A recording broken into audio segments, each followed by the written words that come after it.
Hello, friends, and welcome back to Malicious Compliance Stories.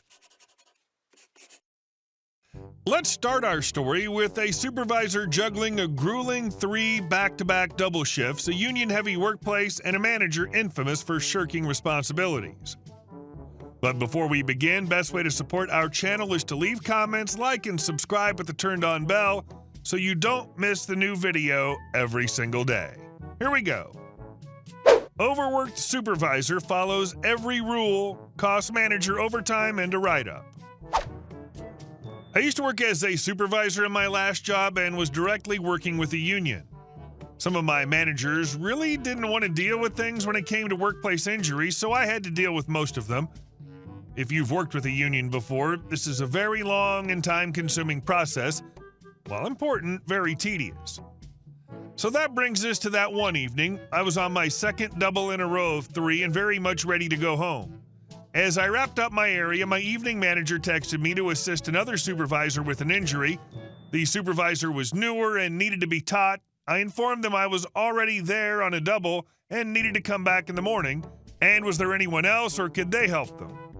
This manager, who was notorious for passing their work on others, he texted me no, and I had to stay until it was done. Okay, I've written documentation of a directive. Who am I to say no? All right, well then, since I'm teaching, I'm going by the book. I opened up the union and company policy on workplace incidents and followed it step by step. By the time we got to the drug test portion, the local clinic we used was closed and we needed to call it in. This is important because if you don't use the local clinic, the out-of-area one takes 4+ hours to come out. While that was processing, I did a lengthy investigation with the union. I spent the entire night going by the book, taking pictures, and documenting everything I could. By the time I finished and the drug test finished, it was 7 a.m. and my shift started in 30 minutes. This is the time the morning manager came in. They're one of my favorites, and why I pick up mornings all the time? When she saw me, said, "Oh, you're in early." I said, "I never left." Her face dropped because they have a rule that while management, including supervisor, can work more than 16 hours, if they work more than 20 hours, they need a 24-hour reset. I wasn't in the union, but still hourly salaried and got OT over 8 hours in a day. So not only was I not going to be able to make my morning shift, I couldn't make my evening shift either. I was still going to be paid for both while being sent home. She asked me until it's finished. I went home and enjoyed my manager telling me to stay until it's finished. I went home and enjoyed my extra day off into the weekend. When I came back, I had an interview about the incident with the senior manager. After showing my messages, which the manager tried to delete but only did on his side, I was dismissed without any issues. The manager was written up by the senior manager, and they had to pay me my 2 regular shifts plus 24 hours of overtime. Needless to say, I stopped picking up after that, no matter how much they begged. OP, you handled this with absolute perfection. When the evening manager tried to dump their responsibilities on you, you didn't just roll over, you went by the book so hard the book probably felt attacked. The moment they texted, "You have to stay until it's done," they basically handed you a golden ticket. And our second story. I have to meet with the area manager to explain why I missed a target? Sure thing. To set the scene, I used to work for a phone network in the UK in the late noughties as a shop salesman. The company had a problem with declining sales as they thought themselves better than others and people would pay the privilege of being with them. Well, the public didn't, and it showed. Of course, head office couldn't comprehend this, and along with a string of draconian measures, they insisted that if you missed any one of your 21 key targets each month, you had to travel to wherever your area manager was and explain in person why you failed and how you'll correct this for next month. And if you didn't, they started disciplinary proceedings. I and a lot of other staff realized the colossal mistake they made in the wording. First, we could choose when to travel to them, and the company had to, by law, pay for it.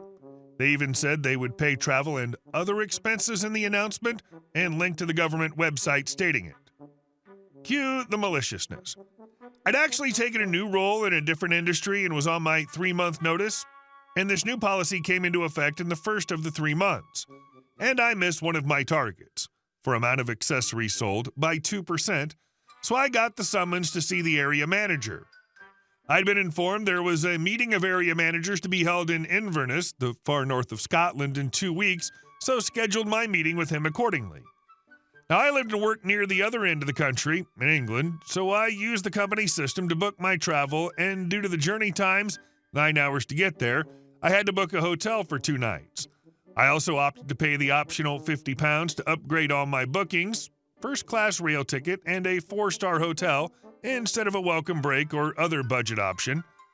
So on the Monday, I traveled up, stayed overnight. Tuesday afternoon, held my 15-minute meeting, which went like this. Area manager, so why are you here? Myself. I missed my target for sales of accessories by 2%. Area manager, how do you plan to correct this so we don't have to start a formal disciplinary? Myself, I don't. Area manager, I beg your pardon. Myself, I have no intention of making a huge effort to sell 4 pounds more stuff. I officially leave the company in 3 weeks' time. Area manager, turning red with anger, what the hell are you doing here then? Why have you even bothered? Myself, well, you see, I need a good reference, so I'm following all the rules. I'll end it here, but you get the image. I also showed him how much they paid to send me up there. Train tickets, first class both ways, close to £800, and was hotel around £400 for 2 nights. Remember, I used the optional upgrade system and paid £50 in total for the upgrades on the system. So they spent close to £1,150 to send me most of the way up the country to tell the manager I was leaving. Oh, and they also paid me for 3 full days' work to attend this meeting. Again, as they said, it was on company time, so we got paid. Due to the location, I would need to travel up Monday, attend the meeting on Tuesday afternoon, his only free slot, and then get the train Wednesday back home. I also know from speaking to other friends I work with that they also did similar tricks, and it basically cost them tens of thousands of pounds to send staff here, there, and everywhere to these meetings. It also caused a huge turnover in staff who had just had enough with all the garbage. I heard around 3 months after I left they stopped doing this as the cost was astronomical, plus the amount of staff downtime was also astronomical. The company has slowly learned their lesson, mainly through replacing most of the top brass with people who have a clear idea of what they're doing. But yeah, that was the best trip I ever had to Scotland. It's satisfying to hear that their own short-sightedness eventually forced them to overhaul management. But honestly, hats off to OP for sticking it to them while staying fully within the rules. Have you ever seen a company shoot themselves in the foot like this? Share your stories in the comments. I need more tales of workplace revenge. And our last story. Karen and the Condo Wars. I recently moved into a condo with my family, me, my spouse, our 12-year-old, and our 3-year-old. It's a gated community with about 40 units and a shared HOA board. Our unit is on the 2nd floor right next to Karen, the self-proclaimed queen of the HOA board. She's in her mid-60s, lives alone with her dog, and apparently takes her role as enforcer of unwritten rules very seriously. From the day we moved in, Karen made it clear we weren't her kind of neighbors. Every time she saw us, she'd glare at us with this disapproving look as if she were silently judging our existence. Our downstairs neighbor warned us, just stay out of her way, she's impossible to deal with. I laughed it off, but I'd soon learn they weren't kidding. The first issue started with our parking. Karen stormed over one morning while I was unloading groceries. Karen, you need to park further away from the line. I need more space for my car doors. Me, we're parked well within the lines. I don't see an issue. Karen, I'm telling you, it's a problem. Move your car. To avoid drama, we complied, even though it made no sense, but that was just the beginning. A few days later, my 12-year-old was playing with a couple of neighborhood kids in the grassy area near the building. Karen marched over like a storm cloud. Karen, your kid can't play here. This is not a playground. Me, it's a common area. Everyone's kids play here. Karen, well, not yours. It's disruptive. We tried to be accommodating, so I told my son to avoid the front of the building. He started playing out back instead, which is mostly wooded. That didn't last long. Karen caught him sitting under a tree with a couple of friends and came banging on our door. Karen, your son is trespassing in the woods. It's dangerous, and he can't play there. Me, it's just a few feet into the trees. He's not hurting anyone. Karen, well, I'm not putting up with this all summer. When does school start? Can't wait to get some peace and quiet around here. She said this in front of my son. He looked so hurt, and I had to reassure him, some people are just mean. Don't let it bother you. One night, my husband was spray painting a picture frame on the balcony at around 11:30 p.m.